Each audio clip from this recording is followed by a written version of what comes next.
everyone, welcome back to turning YouTubers into D&D characters. My name is Min, and I am your dead DM, and today we're going to be looking at my friend Gigi and turning them into a D&D character. Gigi is a good friend of mine. We met in college, and they make wonderful content, story times, parody videos, all of it's good. So let's go. I knew Gigi was already familiar with D&D, but I just thought I would ask and get an opinion. I'm a bard, obviously, definitely a halfling, and I like to travel adventures with my friend Min as we fight dragons and roll in treasure. So that gave me a really good jumping off point to get started on the illustration. Up at the top of the canvas, you may see the reference I made of Gigi's outfit before getting started. I really like making a reference before I get started. I would recommend doing so. It's really important to have your references all sorted out before you get started. So let's get into the D&D lore for Gigi's character.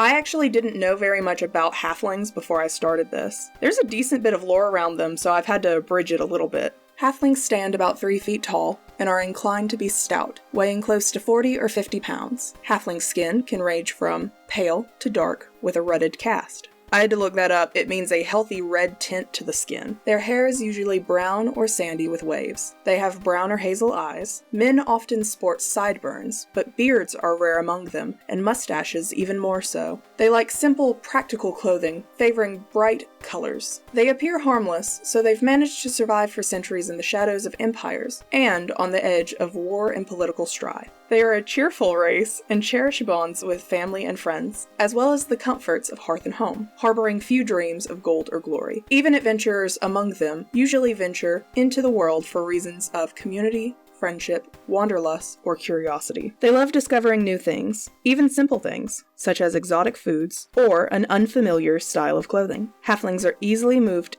to pity and hate seeing any living thing suffer. They are generous, happily sharing what they have even in lean times. I think that's very fitting for Gigi, at least how I have always known Gigi. Who wouldn't want to find a sense of home and want to see what the world has to offer? There are a couple of sub-races of halflings, so since halfling was given to me, I would like to speculate that the best is a Lightfoot halfling.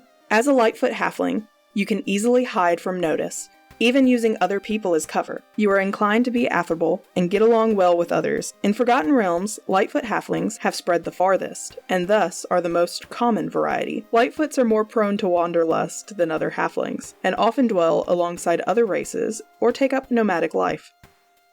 In the world of Greyhawk, these halflings are called Harefeet or Tallfellows. I figured that subrace was pretty fitting for Gigi because to be prone to wanderlust would lead into our wonderful adventures of fighting dragons and rolling in treasure.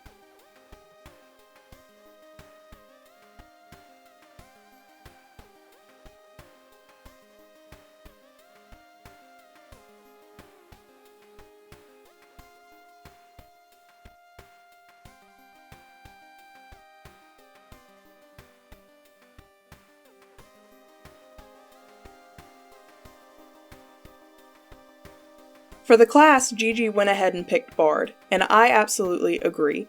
Bards are kind of the artist of the D&D world. They are minstrels, spreading stories of heroes, performers, dancers, artists. They are a charisma and knowledge-based class, and their subclasses are called Bard colleges. Since Bard was pretty much handed to me for Gigi, I decided to go ahead and pick the subclass I would like to speculate Gigi would fall under. I picked the College of Valor. Bards of the College of Valor are daring skalds whose tales keep alive the memory of great heroes of the past, and thereby inspire a new generation of heroes. These bards gather in a mead hall or around great bonfires to sing of the deeds of the mighty, both past and present.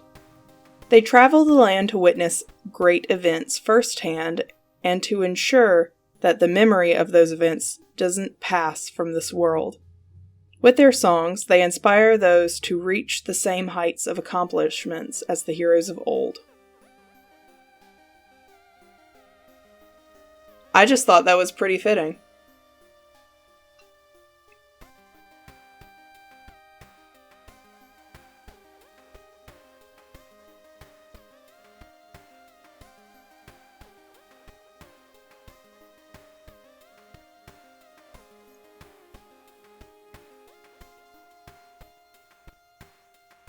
All that leaves us with is a background, and I had a little bit of trouble picking a background for Gigi's character.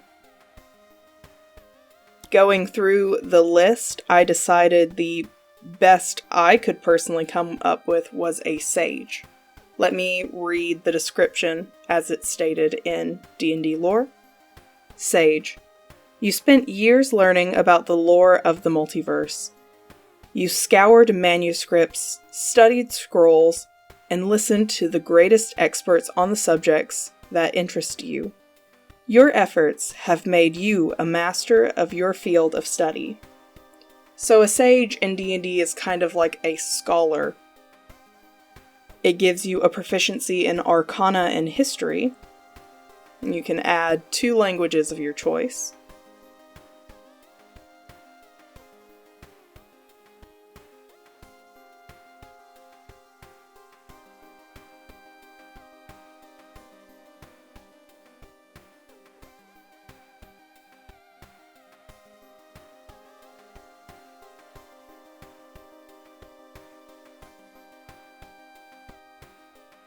And a couple of different features. One of the features is Researcher, that is described as when you attempt to learn or recall a piece of lore. If you do not know that information, you often know where and from whom you can obtain it. Usually this information comes from a library, scriptorium? That looks right. A university, or a sage, or other learned person or creature. Your DM might rule that the knowledge you seek is secreted away in an almost inaccessible place, or that it simply cannot be found. Unearthed, the deepest secrets of the multiverse can require an adventure, or even a whole campaign. That's pretty cool.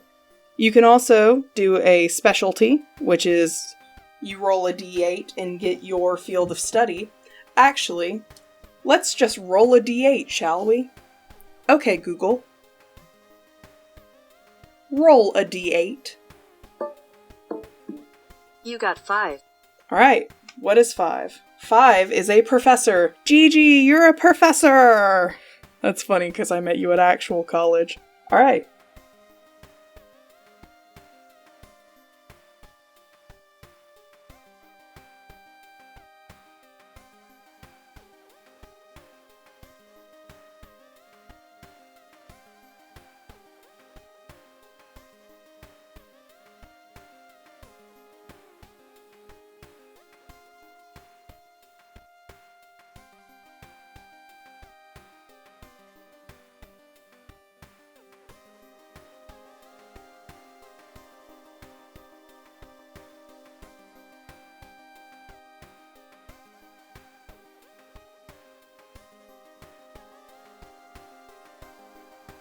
And that's it.